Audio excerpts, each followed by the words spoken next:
பாக்குறா பாக்குறாம்மா பாட்டு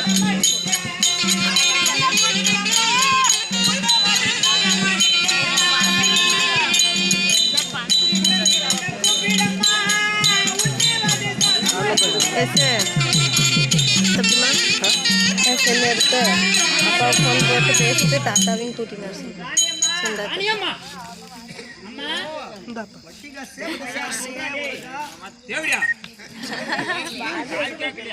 ஏய் வட்டி வரலடா வரடா வட்டி வரல வட்டி வரல அவனா குழம்பிக்கிட்டு இருக்கறாங்க என்னடா ராணி அம்மா என்னம்மா பிரச்சனை உங்களுக்கு அம்மா நாங்க இருக்கிறதா வந்து கூட்டு குடும்பம் அம்மா எங்க குடும்பத்துல ஒரு வாய் சாப்பிடுனா கூட எங்க வீட்டுல ஒரு குழந்தைக்காக அன்னத்தை ஒரு வாய் சாப்பிட ஊட்டிட்டு மட்டும்தான் அதுக்கு பின்பதான் நாங்க சாப்பிடும் எங்க குழந்தைகளை நாங்க பூ பறிக்கிறதுனால நாங்க கூட்டின்னு வரல சரி வீட்டுல குழந்தை கூப்பிடுமா ஒரே ஒரு சாதம் வாய்க்கு ஊட்டிட்டு நாங்க பிறகு சாப்பிடுறோம்மா அம்மா பசியோடு வந்தோம் என்று சொல்லி 32 வகையான பலகாரத்தை வைத்திருக்கிறேன் அன்னமளித்தாய் எல்லாம் ஒரு குழந்தை அக்கம் பக்கம் இருந்த குழந்தையாவது நாங்கள் அழைத்து அவர்களுக்கு ஒரு வாய் ஊட்டிவிட்டு நாங்கள் சாப்பிடுவது பழக்கம் உனக்கு குழந்தை இருந்தா அழைத்து வா நாங்கள் உன் குழந்தைக்கு ஊட்டிட்டு நாங்க அப்புறம் சாப்பிடுறோம் தெரியாம தான் கேக்குறேன் குழந்தைன்னா என்ன தெரியாது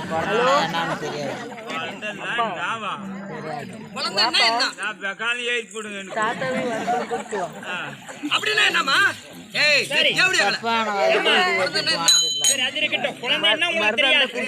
உனக்கு கூட பிறந்த பிறப்பாது ஏதாவது இருக்குதா ராணியம்மா அக்கா தங்கை யாராலும் இருக்கிறாங்களா உங்களுக்கு எதுக்கு அதெல்லாம் அப்படின்னா அக்கா தங்கன்னா அவர்களுக்கு ஏதாவது குழந்தை இருக்கும்ல குழந்தைன்னா எப்படி வருது பஸ்ல வருதா கார்ல வருதா ட்ரெயின்ல வருதா கோச்சில வருதா ஏரோப்ளேன்ல வருதா எதுல வருது குழந்தைன்னா எதுல வருது ட்ரெயின்ல வரல பஸ்ல வரல ட்ரெயின்ல வரல எதுல வருதுமா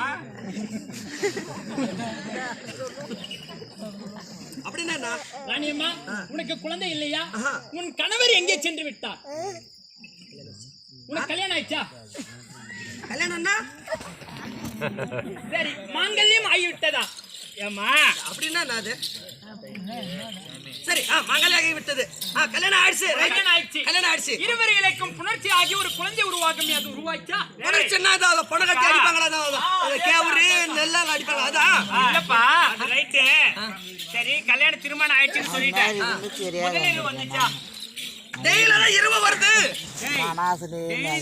வருது ஒரு ஆண் பெண்ணுக்கு திருமணம் ஆகிவிட்டால் முதல் இருவன்றது ஒண்ணு இருக்குது அப்படின்னா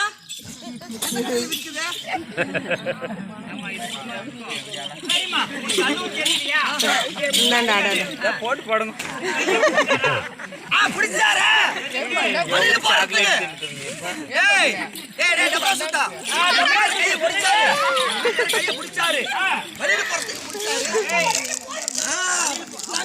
தங்கத்திலே சரி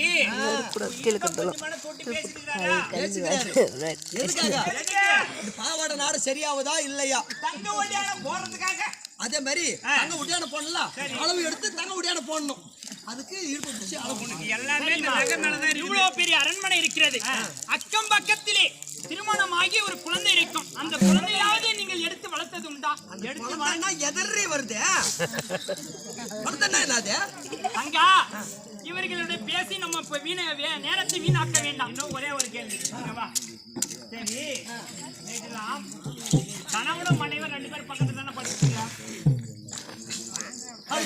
படுக்கிறல்ல ஆமா உன் வீட்டுக்காரு உன் கையா ஒரு கையான உன் மேல பட்டுருக்குதா கையை நாத்து படணும் சரி சரி காலன மேல தூக்கி போட்டுருக்காரா நான் தூங்கும் போது தூக்கத்துல கால எடுத்து போட்டுருவாரு இப்படியே போடுவாரு எதுக்கு தெரியுமா ஆளை எதுக்கு தூக்கி போடுவாரு அதுக்கு கொலுசு பெருசா வேணாம் சின்னதா வேணுமா பெருசா வேணுமா புடிச்சு பார்த்து போடுவாரு புடிச்சு பார்ப்பாரு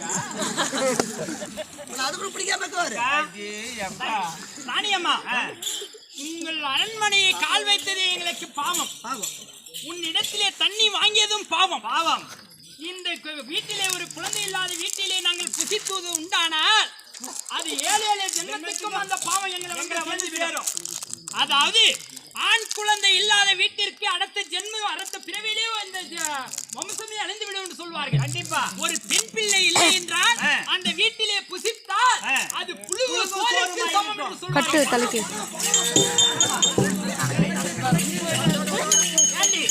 பணத்து பெருமையோடு நீ பேசிக் கொண்டிருக்கின்றாய். அதாவது இந்த நாட்டுடைய நடப்பு உனக்கு தெரிய கிடையாது. பணத்தோட பெருமையை மட்டும் பேசிக் கொண்டிருக்கிறாய். ஒரு நாடு இல்லையா, நகரம் இல்லையா, சொத்து இல்லையா, சுகம் இல்லையா, பணம் இல்லையா, வசதி இல்லையா, என்ன அது இல்ல எல்லாமே இருக்குது. எல்லாமே இருக்கு. நீ இருக்கிற வரைக்கும் எல்லாத்தையும் அனுபவிக்கிற. நீ சத்துட்டு வட்டி அதை எது வைக்கும்? உனக்கு பள்ளிக்கு யார் வைப்பாங்க? பள்ளியா வைக்கணும்? பள்ளி எதுக்கு வைக்கணும்? ஒரு ஆண் பிள்ளை இருந்தால் நீ இறந்த உடனே அவன் ஈமச்சடங்கு செய்வான். அந்த ஈமச்சடங்கு செய்தது உண்டானால் நீ வைகுந்த பதவி சேருவான், நீங்க சொர்க்க பதவி சேருவான். ஆனா பிள்ளை பாசமும் தெரியாது, கணவர் பாசமும் தெரியாது அப்படி என்று சொல்லுகிறாய். பணத்துடைய பெருமை மட்டும் பேசுகின்றான். என்னடி பெருமை பேசுகிறாய்?